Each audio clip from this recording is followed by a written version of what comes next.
For decades, textbooks have twisted the truth. They painted a romantic, almost poetic picture of our ancestors. They claimed that 40,000 years ago, early humans found shelter in caves and, struck by a moment of inspiration, decided to create humanity's first art galleries. They told you they painted to express their creativity, to decorate their stone homes, to chronicle successful hunts. Forget all of it. Erase the word art from your mind. The primal brain does not care about aesthetics. Trapped in an unforgiving ice age at minus 40 degrees, the primal brain tracks only one metric: keeping you breathing until sunrise. When you are freezing to death, battling infections with a battered body, and just hours away from starvation, you do not waste vital energy crushing minerals to make red paint. You don't crawl through oxygen-starved claustrophobic tunnels just to draw as a hobby. But if they weren't creating art, what do these images actually mean? To understand the truth, you must stop looking at these paintings through the eyes of a modern human, safe on your couch. You need to look at them through the eyes of prey. Our ancestors weren't decorating walls. They were screaming in the dark. They were mapping nightmares. They were leaving desperate warnings in blood red. And what exactly were they trying to tell us? Let's look outside the cave. We need to face the world they inhabited. The brutal truth of evolutionary biology is that we, humans, were a design flaw of the Pleistocene. We weren't fast. We had no claws. Our thin skin offered zero resistance against the cold or against teeth. We were slow, fragile-boned, soft-fleshed apes walking across the most hostile continent this planet has ever seen.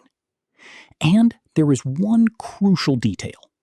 Back then, we were not the hunters. We were the prey. Researchers analyzing ancient cave paintings have noticed a disturbing pattern.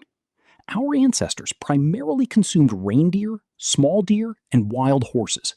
That was their staple survival diet.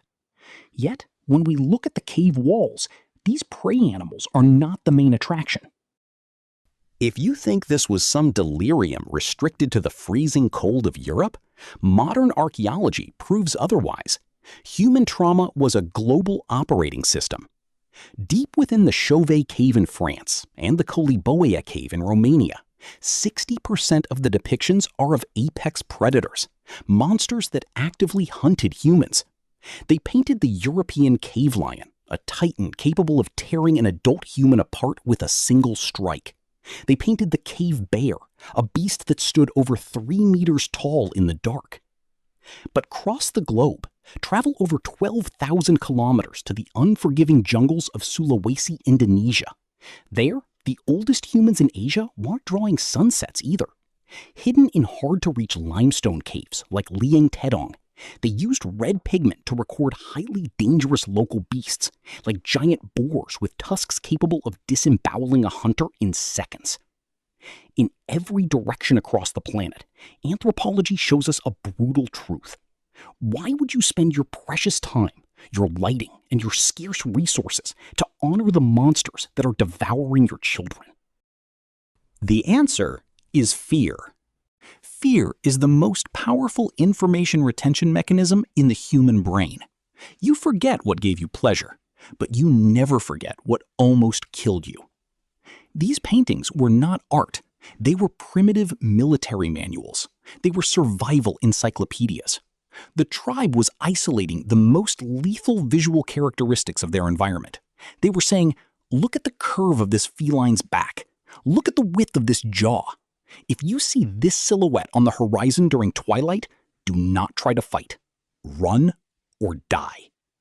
The exaggerated size of the predators in cave paintings is not a proportion error made by a primitive artist. It is the exact representation of trauma. To a fragile human in the dark, the predator isn't just big, it fills the entire world. Cave art is the photograph of absolute terror. But the size of the monsters is not the greatest mystery of these images. The biggest paradox is where they were painted. If these images were simply meant to educate the children of the tribe, or if they were pieces of art to be appreciated as a community, they would be at the cave's entrance, where there is sunlight, where there is oxygen, where the entire tribe sits around the fire to cook meat and stay warm. But no, the vast majority of the most detailed prehistoric paintings are located in the absolute deepest reaches of the cave systems, in places known as the Hall of the Bulls or the Black Shaft. To get there, our ancestors had to walk for kilometers in total darkness. They had to crawl through narrow stone passages where a simple rockfall meant being buried alive. The humidity was high, the air was thin, and carbon dioxide built up, causing dizziness and asphyxiation. Imagine the insane logistics of carrying melted animal fat to burn as a torch, carrying pigments, ground minerals, primitive wooden scaffolding, all while navigating through tunnels where you couldn't even see your own hand in front of your face. Why? To express art? What instinct drives a human being to seek the bottom of a black abyss? The latest anthropological theory gives us a grim answer: panic. When -40-degree ice storms raged for weeks, when hyenas prowled the cave entrance for days on end trying to get in, the tribe was forced to retreat. The cave entrance was a precious sanctuary, fought over inch by inch between humans and predators. When our ancestors fell back, the depths of the cave were the last available bunker, the final stronghold. And there, in absolute darkness, the human brain begins to fail. Deprived of visual stimuli, without the passage of the sun to mark time, the mind hallucinates. Fear materializes in the shadows. Painting in those depths was not a hobby, it was a psychological anchor. By bringing the predators from the outside onto the stone walls inside, they were desperately trying to take control. The animal on the wall cannot bite you. The lion painted in red ochre is frozen in time. It was a ritual of dominance in a world where they dominated nothing. Deep in the dark earth, under oxygen deprivation, these paintings were the final effort of terrified minds trying to impose order on the chaos of the Ice Age. They were imprisoning their demons in the rock because they could not kill them out there.